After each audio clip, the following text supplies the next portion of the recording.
Brim Central Municipal Director of Agric Isaac Mann the Atujasa Assembly no bebo ho modern na ban ni so ade hunu feed Ghana project no anya kra no asase yantam 20 acres a eye brodie afi wo de bema ban no na wo mo hwe se sase be 40 acres die 2026 no yame yadoma ne ho so wo no modru ho nti obesere na akuafo nyinamfo ho enhyem titi wo mansin mo na sabotaye we onu. Municipal Director of Agriculture wo Brim Central Isaac Mann ene ede atoja say assembly no eyi aburufu ikabese eduonu ede aboa aban feed Ghana project no sene ebe betimi aboa manuane nso ebuso ewo manyi emu efa no institutional farm ne pese ye de nhihye ne ye adwuma ye MCE so egeto mu odi yenim ye pe ho ankade te se asase ebro a ye due and only a short-term variety. I friend abontem.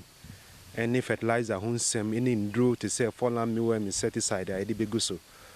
Intino MC, a municipal chief executive, any D nim and I pes anya manina yedi a yes I fuya and no no in fulfillment of a buying Feed Ghana program share institutions say yenye ifu inkankan ebru eni emu ifu ahona ban krachipeni wo Brim Central Solomon Kusibrako enso ebo abanyi abaso sendi initiative we wode abababema eduane ebuso ewo manyi emu ye pese ye san kachi obi a say ye pese ye solve the unemployment situation in our country.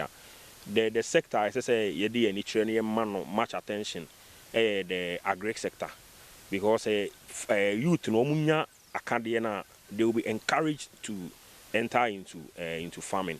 Into ejuma it's a creative direct and indirect jobs. All those we because short term no but sa period no. And also to me boa nipa kakra bi no mo so munya bibi kakra ye de eko ma no.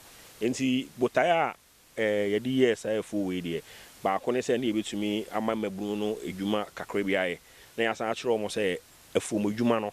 And also ye ejuma titiriwa omodo omo ho hyema mfa so de bibre eye den ewom